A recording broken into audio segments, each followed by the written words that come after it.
my granddaughter Chloe, this is her picture. She was 7 years old, and we were at Mass one Sunday, and I don't know for all y'all. Okay, so I'm from Texas. All y'all, if you don't know, is the plural of y'all.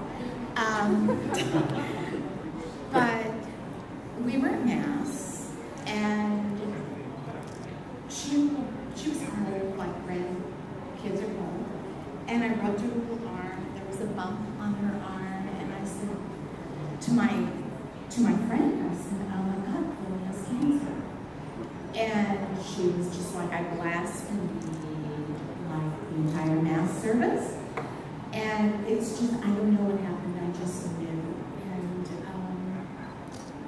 as it turned out, and I was talking to Dr. Adamson earlier tonight, and he said at her age and gender, maybe one child every 3 years in her age and gender has metastatic alveolar rhabdomyosarcoma, so you could actually win the Powerball lotto easier than contracting this disease that Chloe had.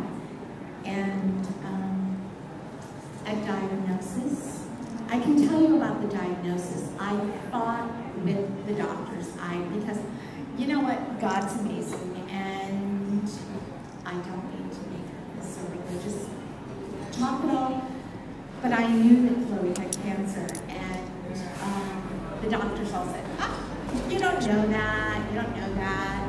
Dr. Stafford said to me, I said, well, when will we know? And he said, you're going to put this child through a 5-hour surgery for something that's probably not real. And I said, I know that Chloe has cancer, and I knew it in my heart and soul. And I had physical custody of Chloe, and so they told us it would be a 5-hour surgery. She had a little bump on her arm, just a tiny bump. And Dr. Stafford, I said, how long will the surgery be and when will we know? And he said, well, we'll know maybe a week afterwards. And it was a 5-hour surgery. 90 minutes after we kissed her goodbye, he appeared at the door. And y'all know, or there's so many of you here that know, that they will call you into a little room and they'll give you the horrific news. And Dr. Stafford didn't do that. 90 minutes after we kissed her goodbye, actually it was 93 minutes, I don't know that exactly, my daughter and I were playing cards, and Dr. Stafford, the double doors opened, and he came out, and he appeared at the door, and then he came to our little table where we were playing some stupid game of cards, and he collapsed at the table, and he put his head in his hands, and he said, oh my God, she's dying. At that point, he canceled all of his surgeries that day, and he escorted us to Dr. Alberto Papo, who is his special, rhabdomyosarcoma is his specialty. He had transferred to Texas Children's from St. Jude's 2 days prior to Chloe's diagnosis. And Dr. Papo stopped everything. I think she was like his only patient with metastatic alveolar rhabdomyosarcoma at that time. And they told us that Chloe had 8 weeks to live. This was Chloe 1 week before the diagnosis. There was absolutely nothing that we could see that was wrong with this baby. And we were just absolutely taken by storm. Dr. Papa and the childhood oncology group that is run by Dr. Adamson, who's the chair of the childhood oncology group, extended Chloe's life for 14 blessed months. And I want to thank you, Dr. Adamson, because, you know, one of the things that she wanted to do was eat grandchildren out of a bread bowl in San Francisco. and I was able to take her. So Francisco, and about 4.5 weeks before she died. And we're grateful in San Francisco. Chloe's disease was so rare that they had not developed a meaningful drug to fight this horror for over 40 years, since 1970. So now it's been 41 years, don't you think it's about time?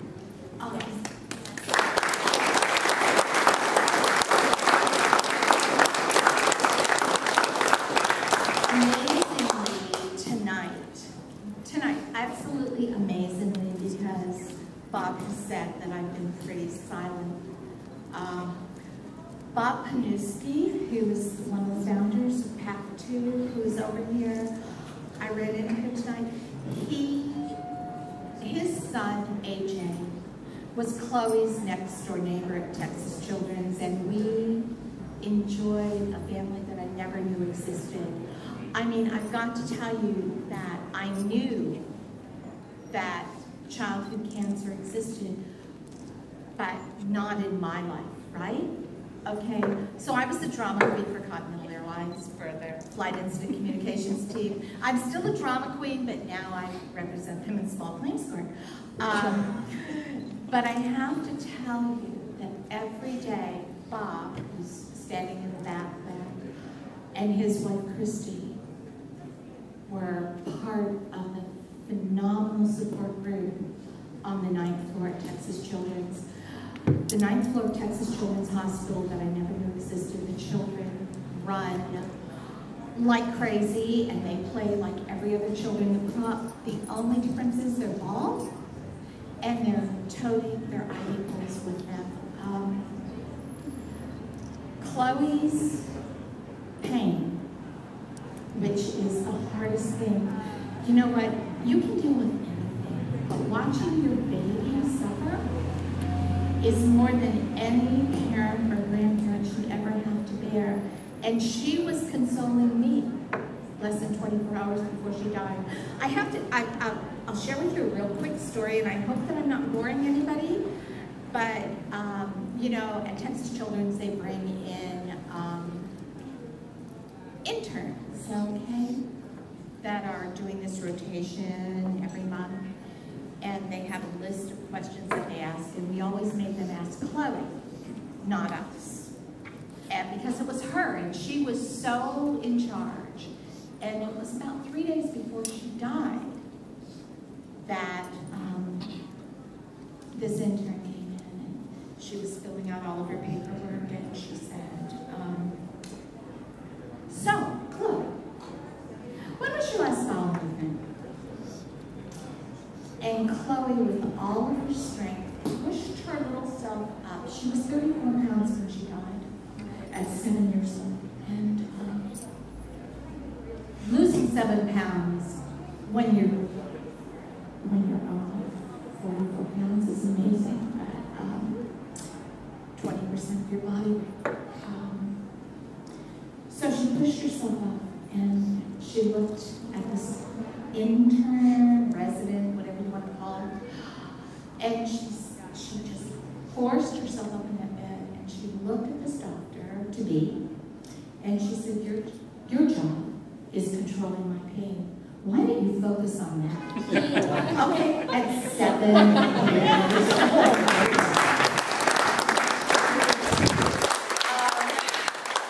So, there were not enough pediatric cancer drugs to control this baby's pain. So they had her on 2 minutes of pushing the button. They had her on morphine, Dilaudid, Phenergan. They had her on every drug imaginable. And that baby didn't find any relief until her brain herniated through her spine. And she went into a coma about 18 hours before she died. And she said, don't worry, Grandma, I'm okay. She said, Grandma, don't be upset. But I have to tell you one of the most brilliant. And I talked to Dr. Adamson earlier, and I said, I don't want to disparage anyone. But Dr. Paco kissed that child every single day for 14 months, walked into her room 2 days before she died and said, I can't do this. I cannot watch her die because I cannot help her. So he kissed her goodbye. He kissed me goodbye. And he walked out of that room. And God knows I wish he could have walked out of that room. You know. But because there are no pediatric cancer drugs to use, they use adult drugs. Because there are no pediatric cancer drugs, there was nothing to help her. Nothing. There was nothing to control her pain. There was nothing to give her relief.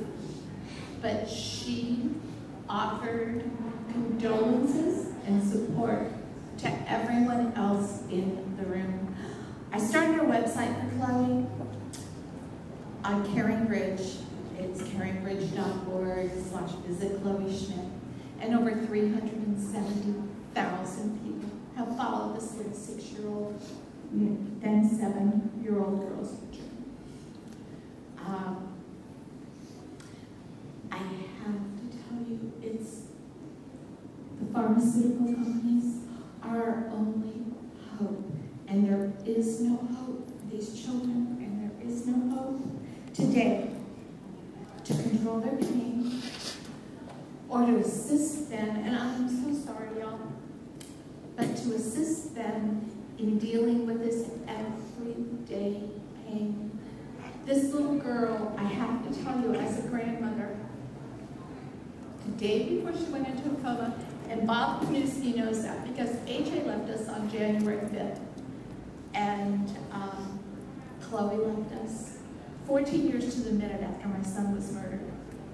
And so I lost both of them at midnight on October 9th, 14 years apart. And she had so much determination, and these children all have this determination. They are so phenomenal, these children are. So she had to go to the bathroom, an everyday thing.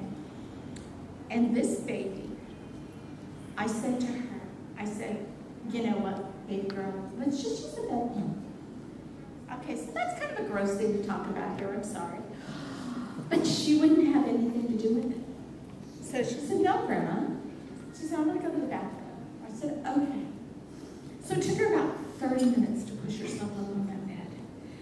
You couldn't touch her because the cancer had riddled her little body so much. And she pushed herself up on that bed with all of her strength. And she pushed herself to the edge of the bed, and I was afraid to touch her because any touch was just excruciatingly painful. So I put my hands around her, and with her 34 pounds, her little legs could not support her weight. So as she slid off the edge of the bed and stood, her legs gave way, and I caught her with my hands under her little bottom, and her hips broke in my hands. And I will never forget the feeling of her hips breaking in my hands. And I could not help her. She was cognizant with broken hips, and they could do nothing for her because of the lack of pharmaceuticals until her brain herniated through her spine about 18 or 19 hours later. So I implore you all, please, please, please, pass this bill and give these children hope.